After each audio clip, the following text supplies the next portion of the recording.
Let's head down to Tasmania now and catch up with the One Nation founder and leader, Lee Hanson. Pauline, good to talk to you.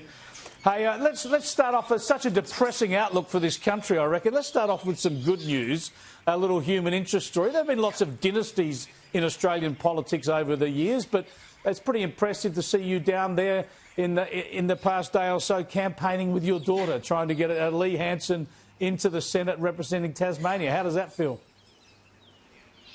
Oh, it feels absolutely fantastic. She's been well received, Chris.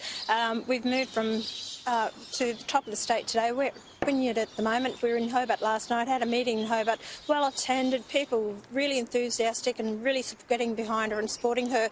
The election feels different this time than last time with the election. There's a lot more groundswell support we're getting from community leaders, from people who are business people. They really want to get behind Lee, and they want to see her elected in Tasmania because they like the way she comes across, what she's got to say, but also we put out our policies in February. The people have had a chance to look at our policies and they're saying, yes, you are prepared to do something for Australia. We can reduce the budget by $90 billion a year and put $40 billion back into the pockets of Australians. So we put out decent common sense policies.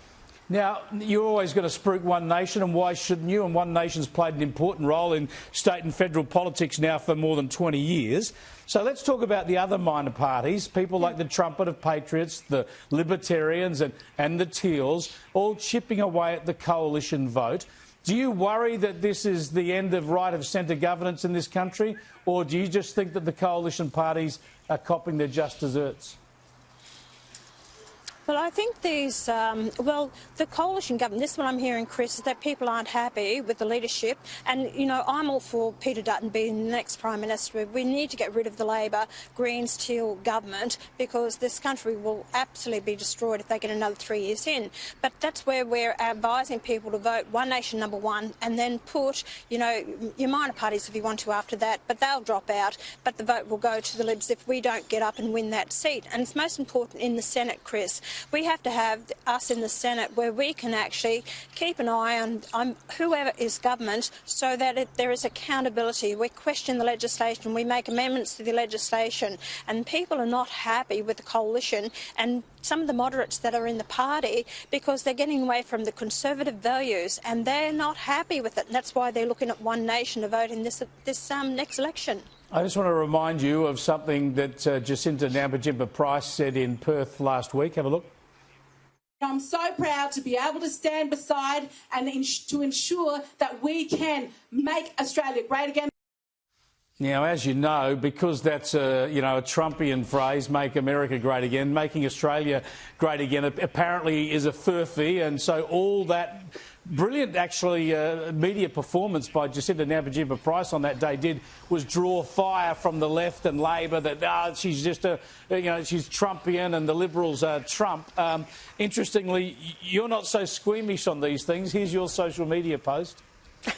Jacinta Price, in a press conference, came out and said, make Australia great again. Her fearless leader, David Littleproud, leader of the National Party, in an interview said, oh my God, it was a slip of the tongue.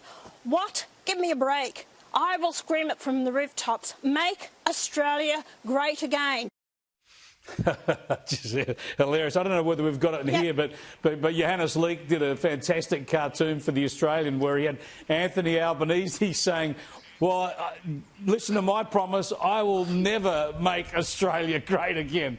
You must understand, though, why that Trumpian link is damaging for the coalition, right? It's kind of a hard right link that can scare off Middle Australia.